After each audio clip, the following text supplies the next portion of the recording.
నమస్తే, welcome to I dream. నేను Maheshwari. Thyroid cancer ఎందుకు వస్తుంది, దీని లక్షణాలు ఎలా ఉంటాయి, దీన్ని ముందుగా మనం ఎలా గుర్తించాలి, ఈ విషయాల గురించి మాట్లాడడానికి విరంజి హాస్పిటల్ నుంచి సీనియర్ ఆంకాలజిస్ట్ వై రాఘవేంద్రరావు గారు ఉన్నారు. వారితో మాట్లాడదాం. నమస్తే సార్. నమస్తే సార్, థైరాయిడ్ గురించి మామూలుగా జనరల్గా వింటూ ఉంటాం, కానీ థైరాయిడ్లో క్యాన్సర్ అన్నది ఇది కూడా ఈ మధ్యకాలంలో ఎక్కువగా వింటూ ఉన్నాం. ఈ క్యాన్సర్ ఎందుకు వస్తుంది అంటారు? థైరాయిడ్ క్యాన్సర్ అనేదండి థైరాయిడ్ ప్రాబ్లమ్స్లో it might account only for 1-2% of the thyroid problems అండి. కాకపోతే it is very important to identify thyroid cancer. ఎందుకు అంటే ఒకవేళ మనం ఎర్లీ స్టేజ్లో పట్టుకోకపోతే అది స్ప్రెడ్ అయ్యే ఛాన్స్ ఉంటుంది. లింఫ్ నోడ్స్, లింఫ్ గ్రంథులు అంటారు మెడలో, అక్కడ కానీ లేకపోతే బోన్స్లో, ఎముకల్లో కూడా వెళ్ళే ఛాన్స్ ఉంటుంది. సో దానివల్ల థైరాయిడ్ క్యాన్సర్ అనేది మనం కనుక్కోవడం ఇంపార్టెంట్. అయితే కామన్ సిమ్టమ్స్ వచ్చేసి అండి, ఇప్పుడు గడ్డలా రావడం మెడలో, ఇన్ ద సెంట్రల్ పార్ట్ గడ్డలా రావడం, ఎక్కడైతే థైరాయిడ్లో ఉంటుందో అలా గడ్డలా రావచ్చు. అయితే ఇప్పుడు మీరు అనొచ్చు, ఇప్పుడు మెడలో థైరాయిడ్ గ్లాండ్లో గడ్డ వస్తే అన్ని క్యాన్సరా అని అంటే అలా కాదండి. ఇప్పుడు మీరు 100 గడ్డలు తీసుకుంటే వాటిలో 2 కానీ 3 కానీ మాత్రమే క్యాన్సర్ అన్నట్టు. సో అందుకే అలాంటిది ఏదైనా లక్షణాలు ఉన్నా కూడా, అంటే థైరాయిడ్ అబ్నార్మాలిటీ ఉండి గడ్డతో పాటు ఉంటే మనం యూజువల్ అల్ట్రాసౌండ్ లాంటి టెస్ట్ చేసుకొని అందులో ఉండి నేచర్ అంటే మనకు అర్థమైపోతుంది. చూసి అల్ట్రాసౌండ్లో ఉన్న కొన్ని క్యారెక్టరిస్టిక్స్ బట్టి ఛాన్స్ ఎంత ఉంది ఇది క్యాన్సర్ అనేది మనం నిర్ధారించుకొని, ఓన్లీ అలాంటి ఛాన్స్ ఉంటే మాత్రమే ఒక ఎఫ్ఎన్ఏసి టెస్ట్ అంటే సూది టెస్ట్ కానీ ముక్క టెస్ట్ కానీ మనం ప్లాన్ చేస్తామండి. అయితే సార్, మిగతా క్యాన్సర్స్తో కంపేర్ చేస్తే థైరాయిడ్ క్యాన్సర్కి స్టార్టింగ్ స్టేజ్లో కనుక దాన్ని ఐడెంటిఫై చేస్తే సర్జరీతోనే క్యూర్ అయిపోతుంది, నెక్స్ట్ కీమోథెరపీ కానీ రేడియోథెరపీ కానీ ఇవి అవసరం లేదు అనేసి అంటూ ఉంటారు. నిజమేనా? అవునండి. కొన్ని common varieties of thyroid cancer only thyroid సర్జరీతోనే కూడా క్యూర్ అయిపోతాయి. కొన్ని వెరైటీలు ఎలా ఉంటాయి అంటే సర్జరీ తర్వాత మనము ఒక స్కాన్ చేసుకొని, రేడియో అయోడిన్ స్కాన్ అని, ఇంకెక్కడైనా ఉందా లేదా అని చూసుకొని, ఒకవేళ ఉంటే దానికోసం మనము రేడియో అయోడిన్ ఇచ్చేసి కూడా పూర్తిగా క్యూర్. ఈ థైరాయిడ్ క్యాన్సర్లో ఏంటంటే స్టేజ్ 4 పేషెంట్లు కూడా క్యూర్ అయ్యే ఛాన్స్ ఈజ్ వెరీ హై.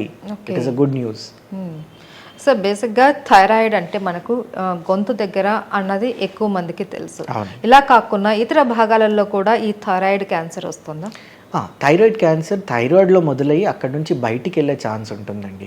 ఇప్పుడు పాపిలరీ కార్సినోమా థైరాయిడ్ అనే ఒక వెరైటీ లింఫ్ గ్రంథుల్లోకి వెళ్తుంది. And most of the times ఆడవాళ్ళల్లో ఏంటిది ఇలా గడ్డలు ఇక్కడ సైడ్లో ఎందుకు వస్తున్నాయి మెడలో అని చెక్ చేయించుకొని, ఆ తర్వాత అల్ట్రాసౌండ్ స్కాన్లో తెలుస్తుంది మనకు థైరాయిడ్లో కూడా గడ్డ ఉంది. సో అలాంటి కేసెస్లో మనము ట్రీట్మెంట్కి వెళ్ళిపోతాం.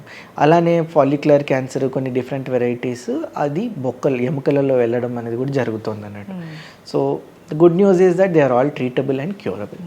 అయితే ఎముకల్లో కూడా వెళ్తుంది అని అంటున్నారు కదా, అంటే అది బోన్ క్యాన్సర్ కింద ఏమైనా కన్వర్ట్ అవుతుంది అంటారా? లేదండి. ఇప్పుడు ఏదైనా ట్యూమర్ ఇప్పుడు థైరాయిడ్లోకి వెళ్ళి కానీ, లంగ్లోకి వెళ్ళి కానీ, కిడ్నీలోకి వెళ్ళి కానీ ఒకవేళ ఎముకల్లో వెళ్తే అది it will still stay as a kidney cancer are lung cancer are thyroid cancer in the bone. So వాటికి స్పెసిఫిక్గా ట్రీట్మెంట్ ఇచ్చేస్తే ఆ బోన్లో కూడా అది నయమైపోతుంది.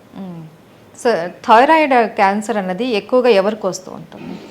ఆడవాళ్ళలో థైరాయిడ్ ప్రాబ్లమ్స్ అనేది ఎక్కువగా అనేది మనం చూస్తాము. అలానే థైరాయిడ్ క్యాన్సర్ ఇన్సిడెన్స్ కూడా ఆడవాళ్ళలోనే కొంచెము ఎక్కువగా చూస్తాము మగవాళ్ళకంటే. అయితే థైరాయిడ్ ఉన్న వాళ్ళు ట్రీట్మెంట్ తీసుకోకపోతే థైరాయిడ్ క్యాన్సర్ వస్తుందా, లేకపోతే అది వేరే ఇది వేరా? అంటే ఇప్పుడు కొంతమంది ఒక స్కూల్ ఆఫ్ థాట్ ఏంటంటే చాలా లాంగ్ టైం వరకు ఒకవేళ థైరాయిడ్ ప్రాబ్లం ఉండి ట్రీట్మెంట్ చేసుకుంటే అంటే కొన్ని దశాబ్దాల కోసం 20-30 ఇయర్స్ అని అంటారు, కానీ రిస్క్ మినిమల్.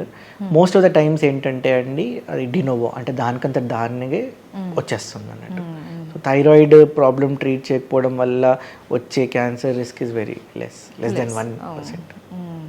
నెగ్లెక్ట్ చేస్తే ఎక్కువ ఓవర్ గడ్డలు వచ్చినా మీరు పట్టించుకోకుండా, టెస్ట్ చేయించుకోకుండా, చూపించుకోకుండా ఉంటే డెఫినెట్గా అవ్వచ్చు. సార్, ఇది కూడా జెనెటిక్ పరంగా వచ్చే అవకాశాలు ఉంటాయా? అవునండి. కొన్ని వెరైటీలు ఒక 5% ఆఫ్ థైరాయిడ్ క్యాన్సర్స్ జన్యుపరంగా కూడా వస్తాయి. వాటిని ఇన్హెరిటెడ్ థైరాయిడ్ క్యాన్సర్స్ అని మనం అంటాం. సో దీనికి కంప్లీట్ ట్రీట్మెంట్ ఏంటి, సర్జరీ కాకుండా? సర్జరీతో పాటు అవసరం పడితే రేడియో అయోడిన్ థెరపీ అని ఇస్తాము. So in some varieties, so వాటిలలో దట్ టేక్స్ కేర్. ఒక్కొక్కసారి స్టేజ్ 4 క్యాన్సర్స్లలో టాబ్లెట్ ద్వారా కూడా టార్గెటెడ్ థెరపీ కూడా మనము ఇవ్వచ్చు, డిపెండింగ్ ఆన్ జన్యులో ఎలాంటి అబ్నార్మాలిటీ ఉందని తెలుసుకున్నామో దాన్ని బట్టి.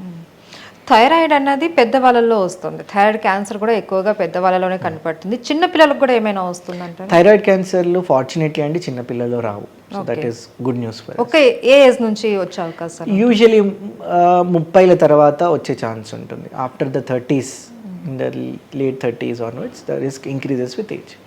రైట్. దీనికి కూడా ఏమైనా వ్యాక్సిన్ లాంటిది ఏమైనా ఉందా సార్?